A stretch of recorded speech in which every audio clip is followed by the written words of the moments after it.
Hi, everybody. Gary Wilkerson here. You've joined us on the Gary Wilkerson podcast. We're really blessed to have you with us here today.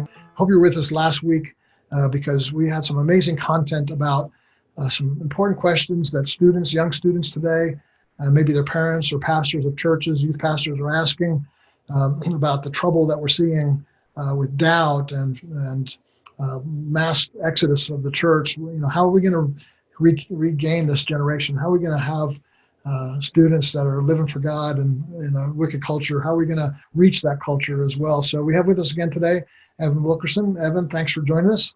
Yeah, thanks for having me again. Good to be here. Yeah, glad you're back with us. So we're going to, last week we talked about maybe one of the primary things that cause doubt is, how could a good God allow evil, or even sometimes seem to be the perpetuator of something that seems evil to us, even though God never does evil. It's clear. And you were very articulate and clear to help us think through that. If you haven't watched that episode yet, I want to encourage you to go back and watch that. You don't have to watch that first, but you can go back and watch that after this one as well. So you talked about that was one of the primary things that students are facing today. Are there a couple others that you could just real briefly go into that maybe some of the questions you get asked a lot when you're teaching, when you're speaking, when you're doing meetings on campuses or at churches? Yeah, so they do like to, again, I speak to mainly youth groups, and so I haven't had a lot of work with non-Christians or on college campuses, but I hear the main questions coming from Christian teens, and what's nice is that they want to know how to share their faith, and so I get a lot of questions on how do you share your faith with an atheist? How do you share your faith with a Mormon, agnostic, Jehovah's Witness, whatever the other worldview is, they're very curious about that. So that's encouraging to me because not only are they excited about their own faith, but they want to be able to share it with others. And so what I usually try to navigate them through is that whatever other faith that they are trying to witness to, whatever other belief or worldview they're trying to evangelize with, is that you have to learn what they actually believe, because you could make like a broad generalization that an atheist, believes that everything is naturalistic, that there's only matter plus time plus chance, and you have everything that we see today, and there's no supernatural. But that might not be true for every atheist that you talk to. They might just say they're an atheist because they don't want to believe in God, and that's good enough for them. And so some teens, some students have brought that up as saying, well, I have this atheist friend, how do I share with them? My first answer would be, get to know them, get to know what they actually believe about God. And one of the things that I find fascinating about apologetics today is that there's a lot of teaching to ask good questions, not just to give good answers, but to understand the other person and to really learn where they're coming from. So you have to ask a lot of good questions. Just ask, what do you believe about God? Oh, you don't believe in God. Okay, why is that? When did that happen? When did you start disbelieving in God, or did you ever believe in God? And I think that's crucial if we're going to give an answer. Francis Schaeffer, he said that he likes to ask questions and listen for about an hour, and then the last 5 minutes he'll give his response. And that's how he targets his evangelism, because otherwise I think we are missing the target, and it's kind of going over people's head. And this way our answers are much more pinpointed. So that's the exact thing I tell students. Learn the basics about Mormonism, but if you're talking to a Mormon, just ask them personally, why do you believe in Mormonism? what is it that, is appealing and attractive that keeps you in this belief system, and then you can start responding with the Christian biblical response. Yeah, that's good. You have do you face some of the cultural issues as well when you're speaking to youth groups? A lot of stuff happening, sexual confusion, transgenderism, just general questions about sexuality, or do you find in the church they're even more frightened to talk about that than they are their own doubts? Definitely in the church, they're more frightened. The only time I've had that question come up was when we were doing an online chat. So there's a little bit of a, you're doing it anonymously, so it's easy to ask that question. I think it's already hard to bring up doubt, but it's even harder to talk about, sexuality within the church, and even in a youth group. If you're a youth pastor, that's dangerous territory, because you don't want to get in trouble with what you might say or talking too much about it. And that is a difficult situation, because obviously there's a need there. The last podcast we talked about how even 4-year-olds are being celebrated for identifying as the opposite gender of their assigned sex. And so there needs to be conversation about this. There needs to be biblical illumination to these hearts and minds of our youth. But there's very little conversation going on about it, and there's a lot of confusion. So I haven't personally been asked too many questions about transgenderism or sexuality or same-sex marriage, but I do know that the culture is heavily influencing their beliefs about it. Mm-hmm. A statistic about Gen Z is that they 50%, so this is Christian and non-Christian, believe that gender is how you feel and not what's assigned at birth.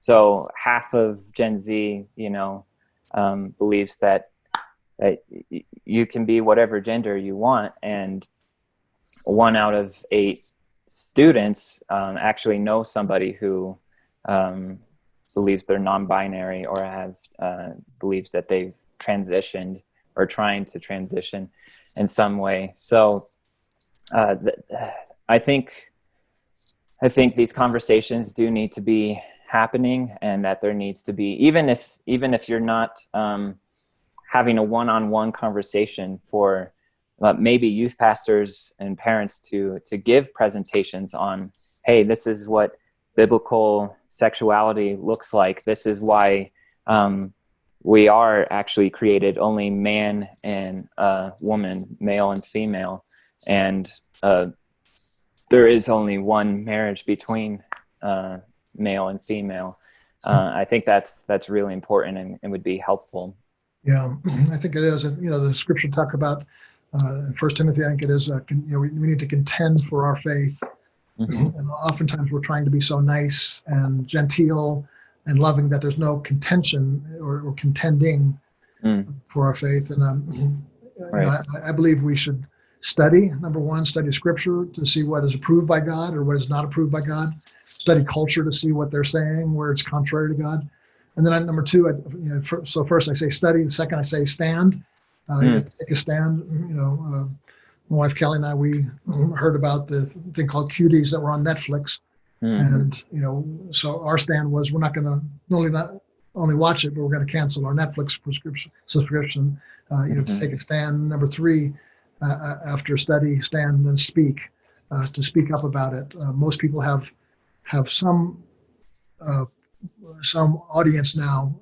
It used to be just public figures, but now everybody has a Twitter or a Facebook or a Instagram, and so you can speak up. Mm-hmm. And even though you're being censored now by these social media conglomerates, don't let that hinder us from speaking up and saying, this is God's truth, that a man is a man and a woman is a woman, no matter what you feel about it or what kind of confusion you have about it. God is the one who created you, formed you, and to speak to these issues from the pulpit, to speak to them as a parent, because I think even Christian kids, we may put our head in the sand and say, let's not talk about that, but they're hearing about it, especially if they go to public school. I'm acquainted with Vodi Bakum. Evan, you've heard him. He's been at some devotions for us at World Challenge.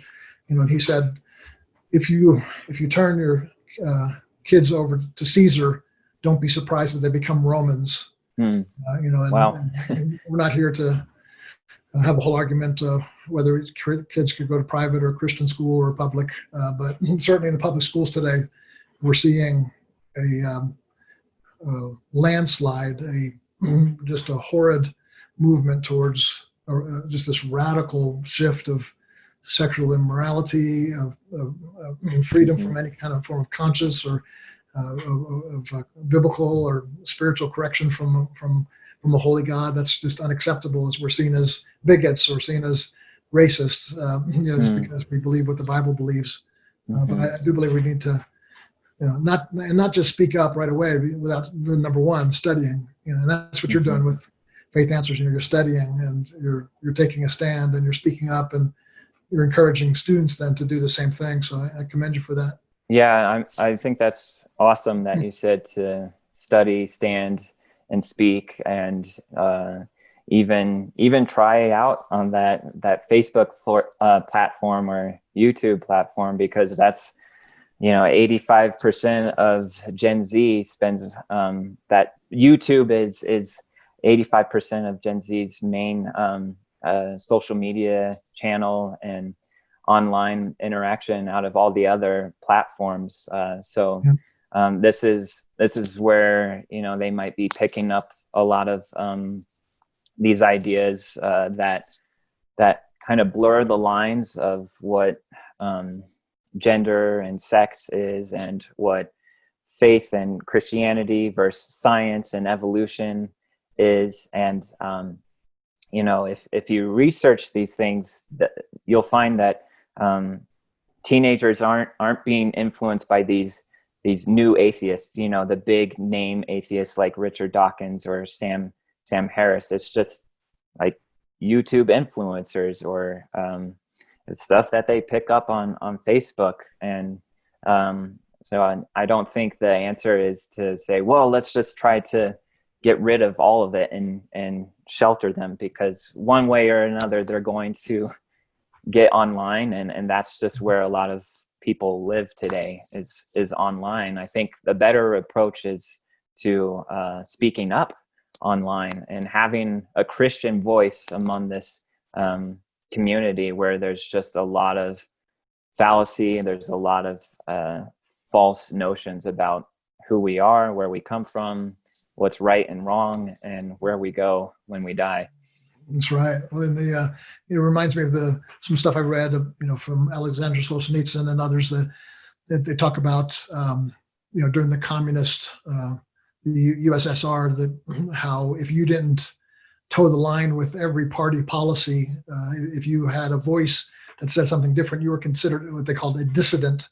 And my take on it is that the Christian culture of this generation will soon be considered dissidents. Yeah. So you're dealing with 6th, 7th, 8th graders by the time they're, even if not now, the next decade or so, to say what they're saying about God and Scripture, about faith, about coming against atheism, about the sexual issues of our culture and society today. They'll be considered dissidents. So we're almost. I think part of what you're doing in Faith Answers is training dissidents, training people to hold fast to their faith.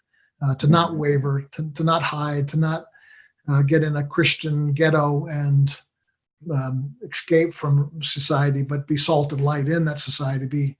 Be truth. Speak truth to power.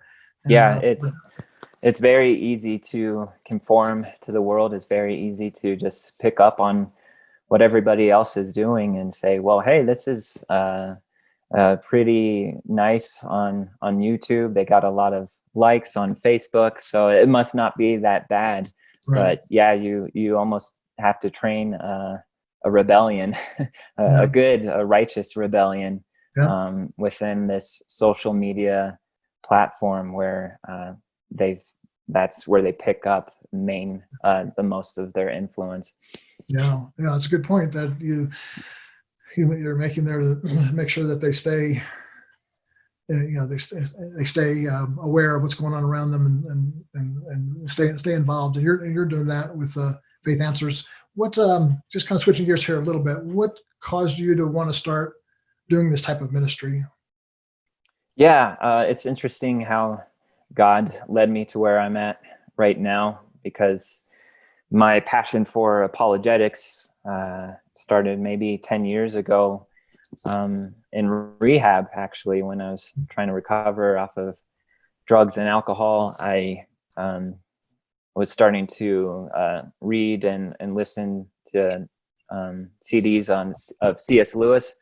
And so I started to hear a lot of his arguments for God and for morality. And I think he even talks about being rebels for Christ. And so that just fascinated me so much. I didn't realize that there was this deep intellectual side of Christianity. I got the deep intellectual side or I got the deep knowledge of Scripture, but when I say the intellectual side of Christianity, I mean engaging with these other worldviews who had powerful challenges that I didn't know how to answer.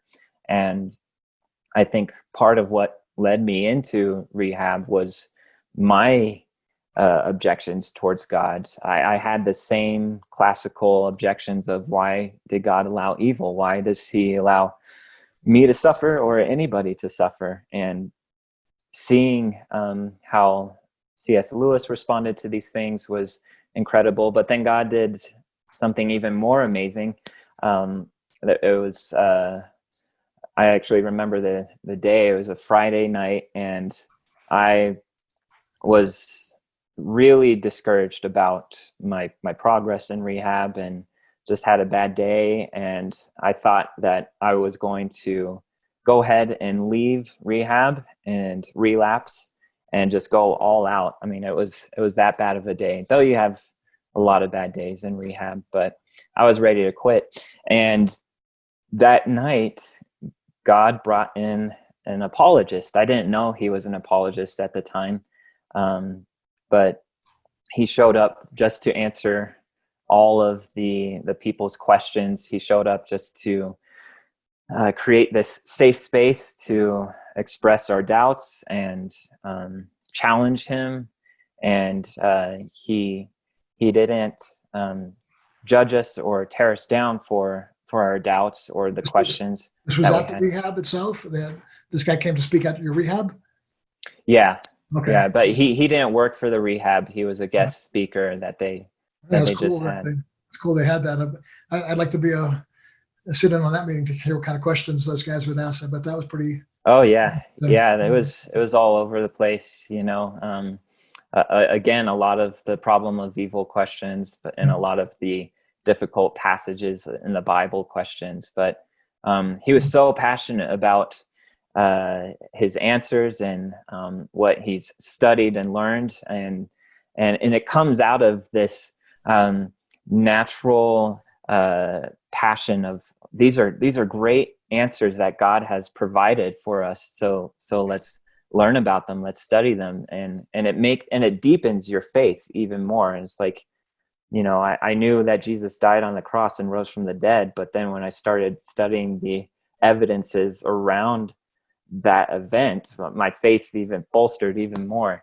So anyway, that event that night, where I just started asking him my deep, what I thought were really profound questions, he knew, off the top of his head, how to respond. And I just developed a passion for apologetics. So that term sounds weird, apologetics. It sounds like you make a practice out of apologizing for your faith or something, but it comes from 1 Peter 3:15, it says, always be prepared to give an apologia, an answer or a defense for your faith. And it actually carries this legal term, like a legal defense for your faith. So it's like being a lawyer for for your faith, which yeah, I just love that passion. So as a young 20-year-old who was still withdrawing off of drugs, I just fell in love with this side of this depth of Christianity that I hadn't seen before. So fast forwarding to where we are now, sorry, this is kind of a long answer to a simple question of how God brought me to where I'm at right now in this ministry. But it started just with wanting to find answers to challenges and objections and questions that people make about the faith. And the past few years, I've just come to realize how important this practice actually is, especially with Gen Z. All these statistics of teenagers leaving the faith, and 50% of them believing that science and the Bible are at odds. And so it was like God was training me up for something, but I didn't know what. And then all of a sudden, all of these issues and problems within our culture have been raised. And it's like, oh, I've studied this. Oh, I know the answer to this. And it really even bolstered up that passion even more to help teenagers and just show them that your doubts aren't unwarranted, but they're also not hopeless or helpless. God is not afraid of your questions. Wow, I love that, Evan. That's so powerful that you got such a clear call. Especially in that kind of setting. That it's kind of your road to Damascus. The light turns on, and you become a different person and have a different trajectory for the rest of your life. And it's an important one.